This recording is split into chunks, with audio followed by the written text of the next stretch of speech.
Bonjour et bienvenue dans ce nouvel épisode du podcast du Labo des Jeux. Aujourd'hui, on se parle de El Paso.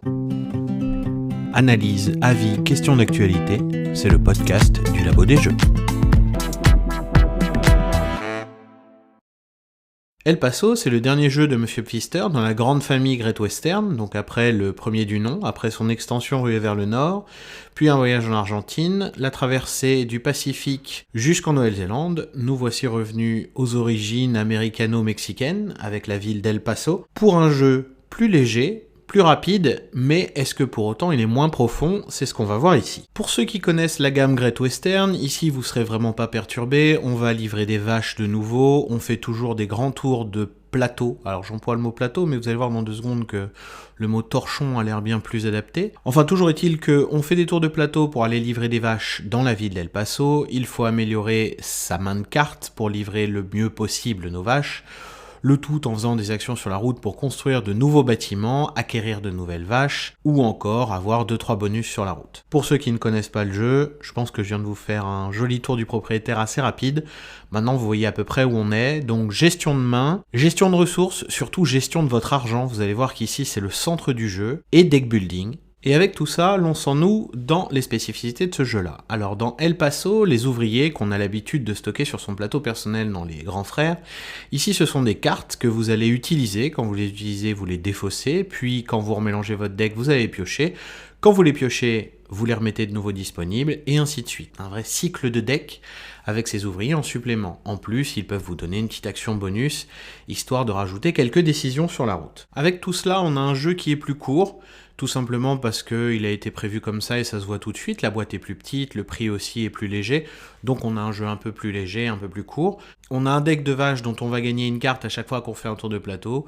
Plus de cartes dans ce deck-là, ça va déclencher la fin de partie dès qu'un autre joueur va arriver à El Paso. Et la question qu'on peut se poser, la première, c'est est-ce que El Paso, c'est utile si j'ai déjà un des 3 Great Western à la maison? Très clairement, non. Au final, ça sert à rien parce que quand vous avez Great Western, c'est un plaisir de jouer à Great Western déjà. Alors avec El Paso, l'avantage, c'est que vous allez pouvoir faire des parties plus courtes, un peu plus rapides. Le jeu reste intéressant même, on va dire, pour les gros joueurs. Il y a toujours des bonnes décisions à prendre, il y a toujours des axes à suivre et vous pouvez tester plusieurs axes au fur et à mesure de vos parties. Mais si on a un Great Western à la maison, très franchement, on prend 1 heure de plus et on fait une partie de Great Western. Et au moins c'est loché, on a eu tout le plaisir qu'on cherchait à avoir dans ce jeu-là. Le deuxième gros point négatif d'El Paso, c'est son matériel, c'est même le premier en réalité. Le plateau central est un torchon, et je le dis comme ça, parce que je vois pas une autre manière de définir la chose. C'est imprimé de manière dégueulasse, c'est quasi illisible par moment, ça plie, donc on va poser du matos dessus, et il y a des plis de partout, donc il y a rien qui tient vraiment la route. Ça prend une place de dingue, alors que normalement ça devrait être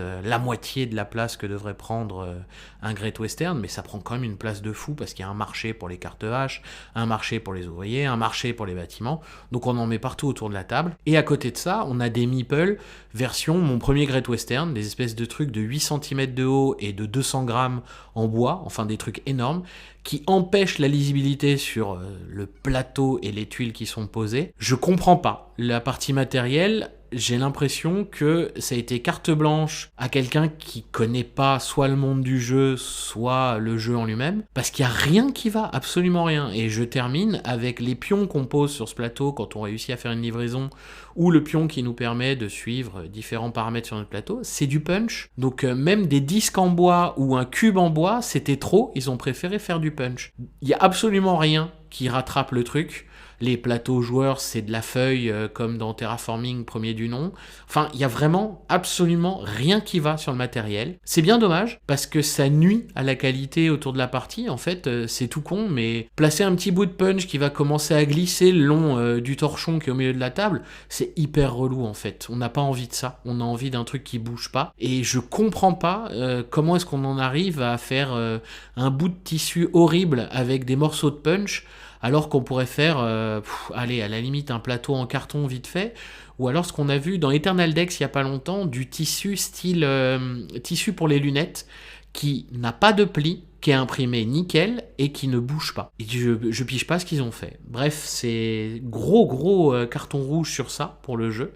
C'est vraiment dommage parce que côté gameplay, il y a vraiment quelque chose dans ce jeu-là.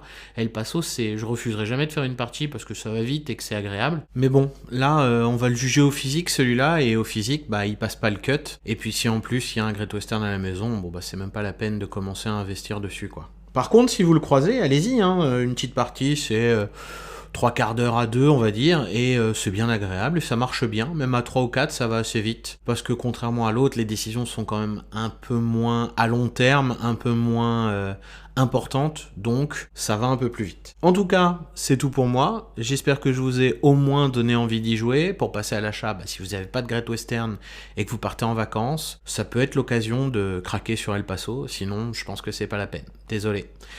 Allez, c'est tout pour moi et à bientôt pour un nouvel épisode du Labo des Jeux. Vous pouvez également nous soutenir grâce à notre Ko-fi, dont on vous met le lien en description. Merci.